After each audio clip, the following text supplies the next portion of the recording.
I have read literally thousands of books on modern psychology, metaphysics, ancient magic, voodooism, yogism, theosophy, Christian Science, unity, truth, new thought, and many other dealings. It's what I call mind stuff. Many of these books were nonsensical, others strange, and many very profound. Gradually, I discovered that there is a golden thread that runs through all the teachings and makes them work for those who sincerely accept and apply them.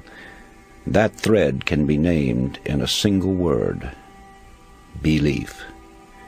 It is the same element or factor, belief, which causes people to be cured through mental healing, enables others to climb the ladder of success, and gets phenomenal results for all who accept it.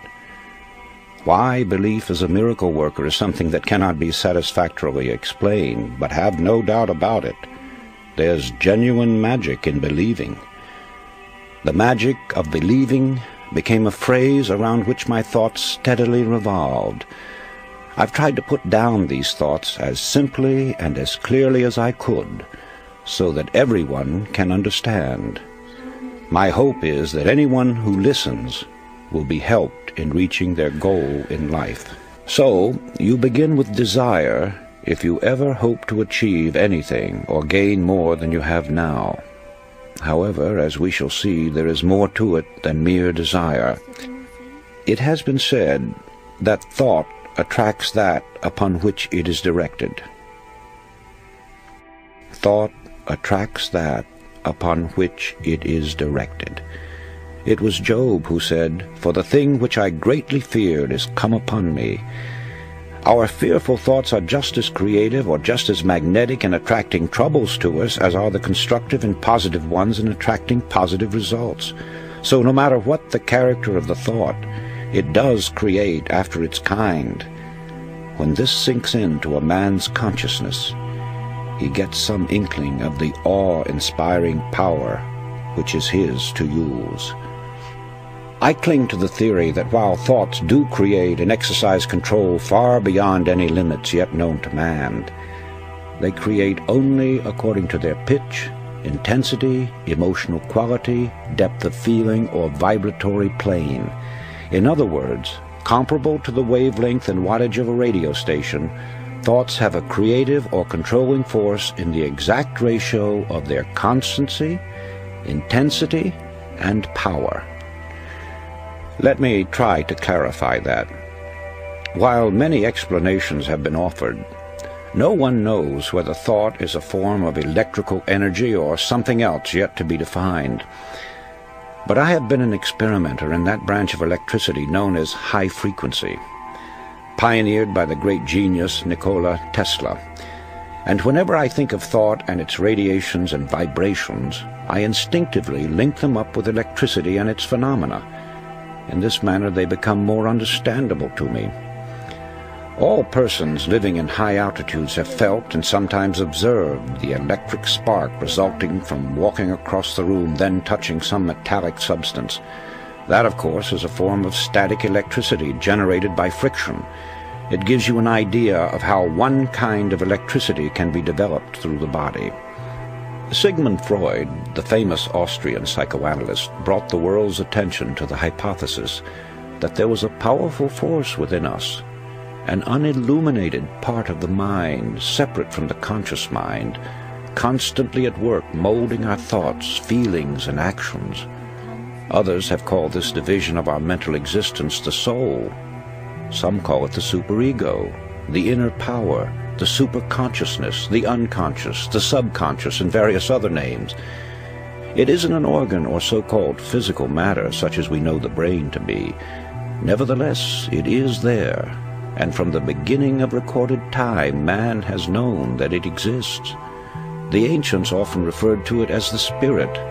Paracelsus called it the will. Others have called it the mind, an adjunct to the brain. Some have referred to it as conscience, the creator of the still, small voice within. Still others called it intelligence, and have asserted that it is a part of the supreme intelligence to which we are all linked. No matter what we call it, I prefer the word subconscious. It is recognized as the essence of life, and the limits of its powers are unknown. It never sleeps. It comes to our support in times of great trouble. It warns us of impending danger. Often it aids us in what seems impossible. It guides us in many ways, and when properly employed, performs so-called miracles. Perhaps the most effective method of bringing the subconscious into practical action is through the process of making mental pictures, using the imagination, perfecting an image of the thing or situation as you would have it exist in physical form. This is usually referred to as visualization. However, before this visualization can work, you must really believe. I refer now to deep-seated belief, a firm and positive conviction that goes through every fiber of your being. When you believe it heart and soul, as the saying goes. Now call it a phase of emotion, a spiritual force, a type of electrical vibration, anything you please, but that's the force that brings outstanding results. It sets the law of attraction into operation and enables sustained thought to correlate with its object. This belief changes the tempo of the mind or thought frequency, and like a huge magnet, draws the subconscious forces into play, changing your whole aura and affecting everything about you, and often people and objects at great distances. It brings into your individual sphere of life results that are sometimes startling. After studying the various mystical religions and different teachings and systems of mind stuff, one is impressed with the fact that they all have the same basic modus operandi, and that is through repetition. The repeating of certain mantras, words, formulas, or just plain mumbo-jumbo is common with witch doctors, voodoo high priests, hexers, and many other followers of strange cults. They use them to evoke the spirits or work black magic. One finds the same principle at work in chants, incantations, litanies, daily lessons. Also the frequent praying of the Buddhists and Muslims alike, the affirmation of the Theosophists and the followers of unity, the absolute, truth, new thought, divine science. In fact, it is basic to all religions, although here it is white magic instead of black magic. This brings us to the law of suggestion, through which all forces operating within its limits are capable of producing phenomenal results. That is, it is the power of suggestion and autosuggestion, your own to yourself, or heterosuggestion coming to you from outside sources, that starts the machinery into operation or causes the subconscious mind to begin its creative work. And right here is where the affirmations and repetitions play their part. It's the repetition of the same chant, the same incantation, the same affirmations that lead to belief. And once that belief becomes a deep conviction, things begin to happen. Now, this is the same identical force and the same mechanics that Hitler used in building up the German people to attack the world. A reading of Mein Kampf will verify that. Dr. René Fauvel, a famous French psychologist, explained it by saying that Hitler had a remarkable understanding of the law of suggestion and its different forms of application. It was with uncanny skill and masterly showmanship that he mobilized every instrument of propaganda in his mighty campaign of suggestion. Hitler openly stated that the psychology of suggestion was a terrible weapon in the hands of anyone who knew how to use it. Let's see how he worked it to make the Germans believe what he wanted them to, and once that belief took hold, how they started their campaign of terror. Slogans, huge signs, posters, masked flags appeared throughout Germany. Hitler's picture was everywhere. One Reich, one folk, one leader became the chant. It was heard everywhere. Today we own Germany, tomorrow the entire world. The marching song of the German youths came from thousands of throats daily. Such slogans as, "Germany has waited long enough," "Stand up, you are the aristocrats of the Third Reich," "Germany is behind Hitler to a man," and hundreds others, bombarded the people 24 hours a day. From billboards, sides of buildings, the radio and the press, Every time they moved, turned around, or spoke to one another, they got the idea that they were a superior race, and under the hypnotic influence of this belief, strengthened by repeated suggestion, they started out to prove it. Unfortunately for them, there were other nations who also had strong national beliefs that eventually became the means of bringing defeat to the Germans.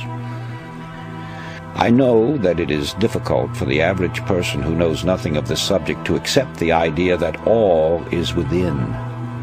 But surely the most materialistic person must realize that as far as he himself is concerned, nothing exists on the outside plane unless he has knowledge of it or unless it becomes fixed in his consciousness. It is the image created in his mind that gives reality to the world outside of him. Happiness, sought by many and found by few, therefore is a matter entirely within ourselves. Our environment and the everyday happenings of life have absolutely no effect on our happiness except as we permit mental images of the outside to enter our consciousness. Happiness is wholly independent of position, wealth, or material possessions. It is a state of mind which we ourselves have the power to control. And that control lies with our thinking. Emerson said, "What is the hardest task in the world? To think." Obviously this is so when one considers that most of us are victims of mass thinking and feed upon suggestions from others. We all know that the law of cause and effect is inviolable. Yet how many of us ever pause to consider its workings?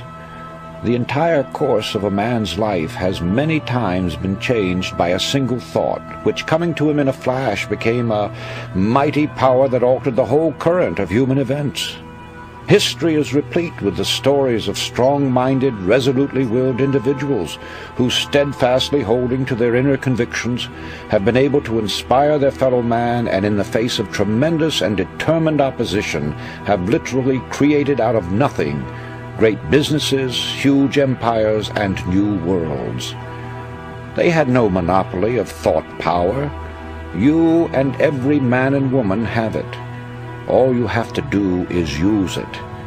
You will then become the person you envisage in your imagination. Know yourself.